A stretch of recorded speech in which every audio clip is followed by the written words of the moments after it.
इस क्लॉक को बनाने के लिए हम इस्तेमाल करने वाले हैं WS2812B LED स्ट्रिप, जो कि 60 LED ही हमें लगेंगे। आर्डिनो यूनो बोर्ड या आप किसी भी प्रकार के आर्डिनो बोर्ड का इस्तेमाल कर सकते हैं। DS3231 RTC मॉड्यूल,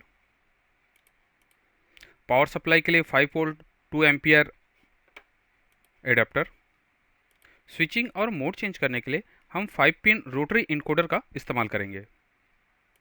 इसका कनेक्शन डायग्राम कुछ इस प्रकार से होगा।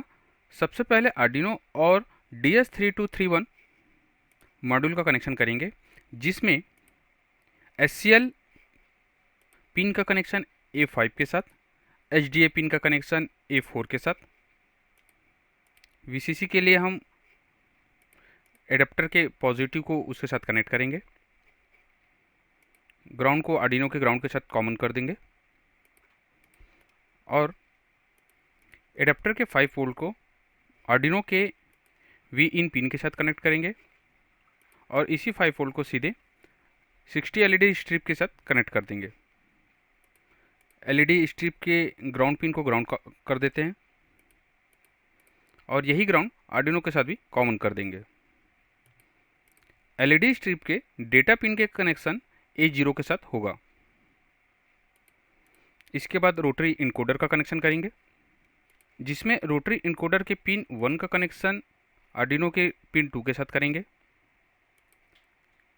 पिन 3 का कनेक्शन रोटरी इनकोडर के 3 के साथ होगा। रोटरी इनकोडर में 2 और 4 को हम कॉमन कर देंगे और उसका कनेक्शन ग्राउंड के साथ हो जाएगा और इनकोडर के 5 पिन का कनेक्शन A3 के साथ हो जाएगा। इस तरीके से इसका पूरा सर्किट डायग्राम कंप्लीट हो जाएगा, जो कि बहुत ही आसान और सरल है। इसका हार्डवेयर सेटअप बनाने के लिए हम LED स्ट्रिप को एक रिंग पे सेट करेंगे। उसके लिए LED स्ट्रिप में से 60 LED को हम कट करके अलग कर देंगे और उसे माउंट करने के लिए उसका जो फर्स्ट LED है, रिंग के इस वाले पोजीशन, जो कि क्लॉक के लिए 6 o'clock का पोजीशन होता है, वहाँ से माउंट करना स्टार्ट करेंगे कुछ इस प्रकार से।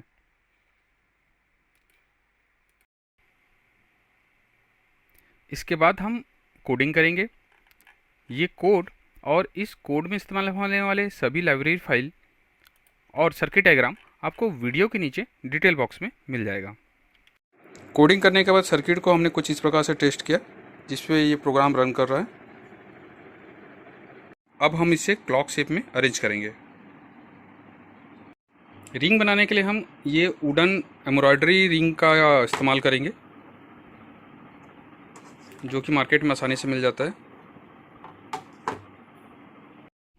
LED को इस तरीके से रिंग पे अरेंज करने के बाद मैंने यहाँ पर LED के ऊपर थोड़ा ग्लू का पॉइंट लगाया हुआ है, जिससे लाइट थोड़ा उभर के दिखे और दूर से ही वो हाईलाइट हो।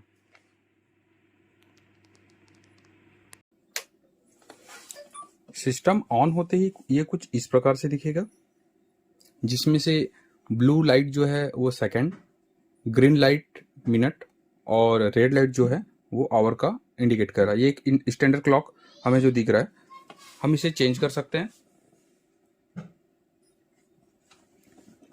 इसके बाद ये जो 3 डॉट्स है वो आवर पे आ गए, ब्लू डॉट जो है वो सेकंड्स पे ही है और ग्रीन डॉट है वो मिनट्स के लिए है।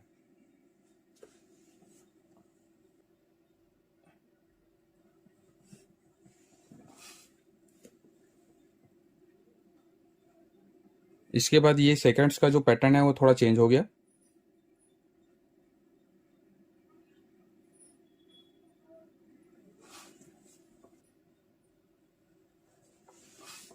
इस पैटर्न्स में जो आवर के नंबर्स हैं वो हाईलाइट हो रहे हैं व्हाइट लाइट पे।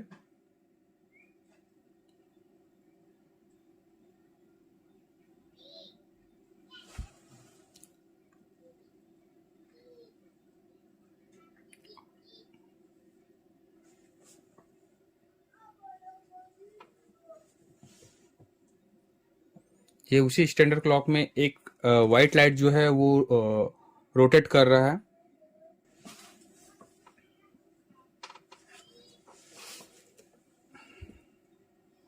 यहाँ पर ये वाइट लाइट पेंडुलम की तरह दिख रहा है।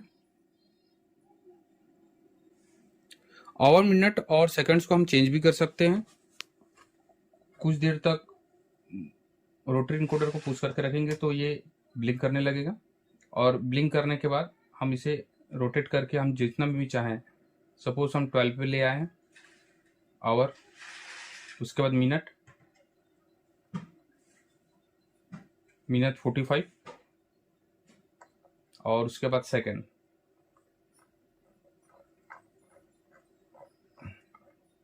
सेकंड को हम 0 कर देते हैं, और उसके बाद फिर से ऑन करेंगे तो ये उस तरीके से ये सेट हो जाएगा।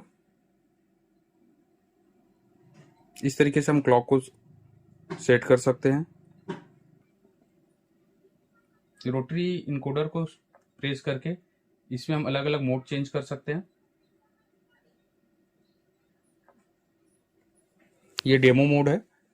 डेमो मोड पे सभी पैटर्न कुछ देर के बाद अल्टरनेटिव ऑटोमेटिक चेंज होते चले जाएंगे।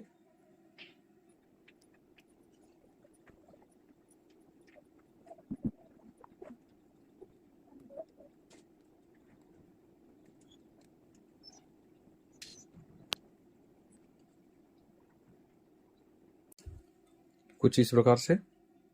यहाँ पर काउंटडाउन स्विच के लिए भी एक सेटअप है। ये मिनट्स को शो कर रहा है। सपोज 50 मिनट्स का हमने ये सेट करके इसे ऑन कर दिया तो हर मिनट के बाद एक एक एलईडी ऑफ होते चला जाएगा। इस तरीके से इसमें काउंटडाउन मोड भी हम एक्टिवेट कर सकते हैं। और इस तरीके से एनालॉग स्टाइल का ये क्लॉक हम WS2812 एलईडी और आर्डिनो के माध्यम से बना सकते हैं। आप अपने प्रोजेक्ट आइडिया या प्रॉब्लम मेरे चैनल के किसी भी वीडियो के नीचे पूछ सकते हैं।